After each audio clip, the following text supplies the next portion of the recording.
एक छोटे से भूले हुए गांव में हरे भरे खेतों और बहती नदी के बीच लीला नाम की एक महिला रहती थी।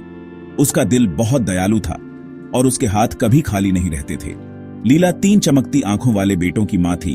1 रवि, 2 मोहन, 3 समीर। उनका घर एक साधारण झोपड़ी थी जिसकी छत अक्सर मानसून की बारिश में टपकती थी। उनके पिता बेटों के बहुत छोटे होने पर ही गुजर गए थे और लीला को दुनिया का अकेले सामना करना पड़ा। उसके पास बहुत कम पैसे थे, लेकिन उसके पास कुछ ऐसा था जो कहीं ज्यादा कीमती था। उसके पास एक सपना था। उसने ऐसे भविष्य का सपना देखा जहां उसके बेटों को कुछ सिक्कों के लिए धूप में खेतों में काम नहीं करना पड़ेगा। उसने उनके किताबें पढ़ने और अपनी किस्मत खुद लिखने का सपना देखा। हर सुबह सूरज उगने से पहले ही लीला जाग जाती थी। वह मिट्टी का छोटा दीपक जलाती और अपने दिन का काम शुरू करती। वह पास के खेत में मजदूर के रूप में काम करती थी। उसके हाथ बीज बोते और खरपतवार निकालते थे। काम मुश्किल था और इसमें बहुत कम पैसे मिलते थे, लेकिन लीला ने कभी शिकायत नहीं की। पसीने की हर बूंद के साथ उसे अपने बेटों की तस्वीर एक क्लासरूम में दिखती थी। उनके चेहरे सीखने की खुशी से चमक रहे होते थे। वह जानती थी कि उनकी शिक्षा का रास्ता उसकी अपनी कठिनाइयों से होकर गुजरता था। उसने इस हकीकत को एक शांत ताकत के साथ स्वीकार किया जो वाकई कमाल की थी।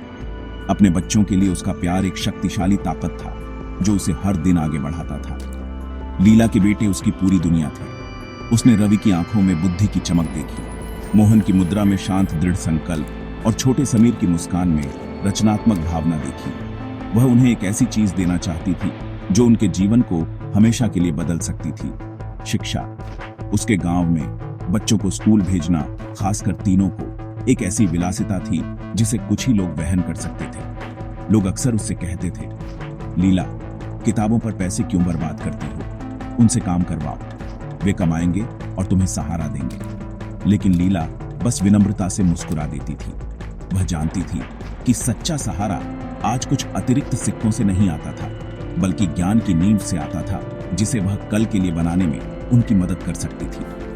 उसका संकल्प गांव के सबसे पुराने बरगद के पेड़ जितना मजबूत था। वह हर एक सिक्का बचाती थी जो वह बचा सकती थी।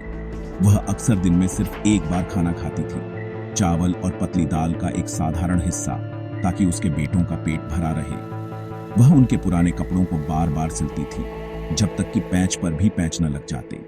उसने अपनी इकलौती गाय का दूध बेच दिया, अपनी चाय के लिए एक बूंद भी नहीं रखी।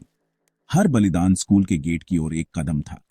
लीला के लिए उसके बेटों का भविष्य एक पवित्र वादा था जो उसने खुद से किया था, और वह इसे पूरा करने के लिए दृढ़ थी, चाहे व्यक्तिगत लागत कुछ भी हो। जिस दिन लीला ने अपने तीनों बेटों का गांव के स्कूल में दाखिला कराया, वह उसके जीवन का सबसे खुशी का दिन था। उसने उन्हें साफ, हालांकि फीके कपड़े पहनाए और उनके हाथ कसकर पकड़े हुए उनके साथ चली। उसने गेट से उन्हें देखा। जब वे इमारत में गायब हो गए, उसका दिल गर्व और आशा के मिश्रण से भर गया। उनकी स्कूल फीस, किताबों और यूनिफॉर्म के लिए पैसे जुटाने के लिए लीला ने अतिरिक्त काम किया। खेत में एक लंबे दिन के बाद वह घर आती और अपने पड़ोसियों के लिए कपड़े सिलती। उसकी उंगलियां एक बल्ब की मंद रोशनी में अथक रूप से काम करती रहती। उसका अपना स्वास्थ्य अक्सर खराब रहता था, लेकिन उसने अपने बेटों को कभी अपना दर्द या थकावट नहीं देखने दी। उसकी मुस्कान उनके लिए प्रोत्साहन का निरंतर स्रोत थी। बेटे अपनी मां के संघर्ष को गहराई से समझते थे। उन्होंने उसके कठोर हाथ और उसकी थकी हुई आंखें देखीं। इस समझ ने उन्हें दुख से नहीं, बल्कि सफल होने के लिए एक तीव्र दृढ़ संकल्प से भर दिया। वे जानते थे कि हर वह पृष्ठ जो वे पढ़ते थे और हर वह सवाल जो वे हल करते थे, उनकी मां के प्यार को एक श्रद्धांजलि थी। उन्होंने कभी एक पल भी बर्बाद नहीं किया। जबकि अन्य बच्चे धूल भरी गलियों में खेलते थे, रवि, मोहन और समीर एक पेड़ के नीचे पाए जाते थे, एक ही किताब साझा करते हुए, एक दूसरे से सवाल पूछते हुए। उन्होंने एक दूसरे को अपने पाठों में मदद की। रवि, सबसे बड़ा, अक्सर अपने छोटे भाइयों के लिए एक शिक्षक के रूप में काम करता था। उनके साझा लक्ष्य ने उनके बंधन को अटूट बना दिया। उनके समर्पण को उनके शिक्षकों ने देखा। लड़के हमेशा सवालों का जवाब देने वाले पहले और लाइब्रेरी छोड़ने वाले आखिरी होते थे। उन्होंने ज्ञान को ऐसे सोखा जैसे एक सूखा स्पंज पानी सोखता है। रवि गणित में उत्कृष्ट था, उसका दिमाग तेज और तार्किक था।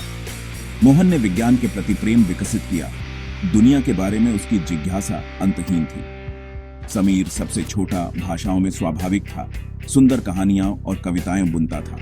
उन्होंने साल दर साल अपनी कक्षाओं में टॉप किया। उनकी रिपोर्ट कार्ड उत्कृष्ट अंकों से भरी थी। ये छोटी जीत लीला के कठिन जीवन में सूरज की किरणों की तरह थी। उसे यह आश्वस्त करती थी कि उसके बलिदान व्यर्थ नहीं थे। जैसे जैसे साल बीतते गए, शिक्षा की लागत बढ़ती गई। लड़कों को उच्च शिक्षा के लिए एक बड़े शहर में जाना पड़ा। लीला ने हिचकिचाया नहीं। उसने अपने पास मौजूद सोने का एकमात्र टुकड़ा बेच दिया, अपनी शादी की चेन। यह उसके पति से उसका आखिरी संबंध था, एक अनमोल स्मृति। लेकिन वह जानती थी कि अपने बेटों के भविष्य में निवेश करना उसकी स्मृति को दी जा सकने वाली सबसे बड़ी श्रद्धांजलि थी। लड़के भारी मन से शहर के लिए रवाना हुए, अपनी मां से वादा करते हुए कि वे सफल पुरुषों के रूप में लौटेंगे। वे अपने साथ सिर्फ अपनी किताबें ही नहीं, बल्कि अपनी मां के अपार बलिदानों का बोझ भी ले गए, जो उनकी महत्वाकांक्षा के लिए ईंधन बन गया। जब लीला और उसके बेटे एक एक ईंट करके भविष्य बना रहे थे, तो उनके कुछ रिश्तेदार उपहास के साथ देख रहे थे। वे उसी गांव में रहते थे और हमेशा लीला के छोटे परिवार को नीचा देखते थे। लीला को देखो, वे गांव की सभाओं में आपस में फुसफुसाते थे। वह उन लड़कों को शहर भेजने के लिए खुद को भूखा रखती है। वे क्या बनेंगे? वे किसी छोटे कार्यालय में क्लर्क बनकर रह जाएंगे। एक किसान का बेटा हमेशा किसान का बेटा ही रहेगा। उन्होंने उसके प्रयासों को प्यार का काम नहीं, बल्कि मूर्खता माना। उनका मानना था कि वह एक असंभव सपने पर अपना जीवन बर्बाद कर रही थी। ये रिश्तेदार अक्सर लीला से मिलने आते थे, मदद की पेशकश करने के लिए नहीं, बल्कि नकारात्मकता से भरी अनचाही सलाह देने के लिए। लीला, तुम बूढ़ी हो रही हो, एक चाची कहती। तुम्हारे बेटे दूर हैं, तुम्हारी देखभाल कौन करेगा? तुम्हें उन्हें यहीं रखना चाहिए था, कम से कम वे कुछ कमाते। वे शिक्षा की शक्ति को समझ नहीं पाते थे। उनकी दुनिया छोटी थी, उनकी अपनी दृष्टि की कमी से सीमित थी। वे सफलता को केवल जमीन और तत्काल कमाई के संदर्भ में मापते थे, जबकि लीला मानव क्षमता में जो दीर्घकालिक निवेश कर रही थी, उसे देखने में विफल रहते थे। उनके शब्दों का उद्देश्य संदेह पैदा करना था, उसे छोटा और मूर्ख महसूस कराना था। यहां तक कि जब लड़कों ने अपनी पढ़ाई में अच्छा करना शुरू किया, तब भी रिश्तेदार संशय में रहे। वे उनके अच्छे अंकों के बारे में सुनते, लेकिन उन्हें खारिज कर देते। शहर की परीक्षाएं आसान होती हैं, एक चचेरा भाई गर्व से टिप्पणी करता। वास्तविक दुनिया में इसका कोई मतलब नहीं है। इंतजार करो, जब उन्हें नौकरी ढूंढनी पड़े, तब उन्हें कड़वी सच्चाई का पता चलेगा। वे लड़कों की प्रगति से ईर्ष्या करते थे और गुप्त रूप से चाहते थे कि वे असफल हों। उनकी असफलता यह साबित कर देगी कि रिश्तेदार हमेशा सही थे, जिससे उनके अपने सीमित विश्वदृष्टि को बल मिलेगा।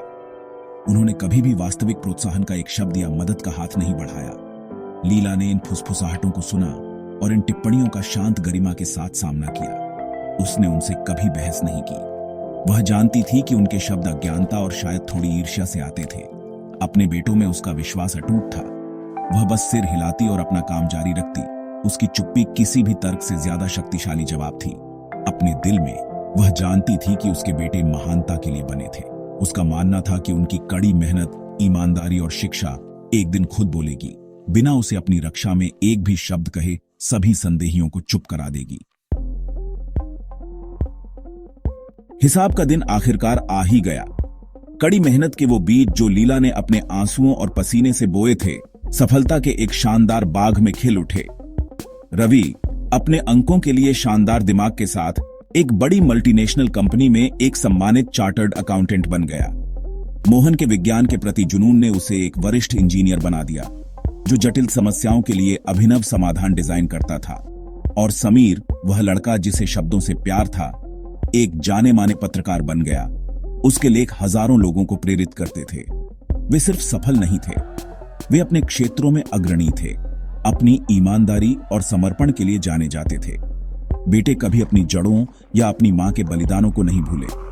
उनका पहला काम गांव में अपनी मां के लिए एक सुंदर, मजबूत घर बनाना था, ठीक वहीं जहां उनकी पुरानी झोपड़ी कभी खड़ी थी। इसकी एक उचित छत थी जो टपकती नहीं थी, आरामदायक कमरे थे और लीला के लिए एक छोटा बगीचा था।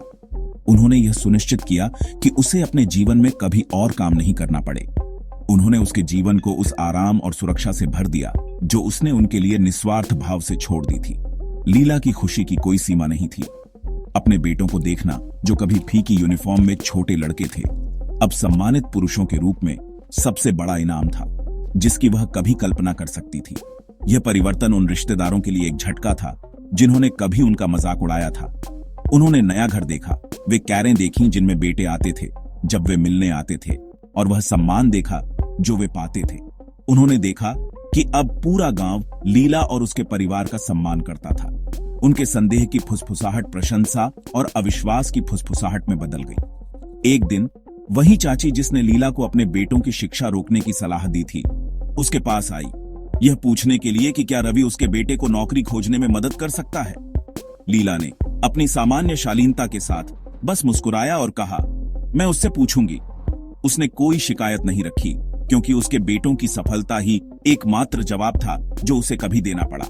लीला और उसके तीनों बेटों की कहानी गांव और उससे आगे एक किंवदंती बन गई। यह इस बात का एक शक्तिशाली प्रमाण बन गई कि गरीबी कोई स्थायी स्थिति नहीं है।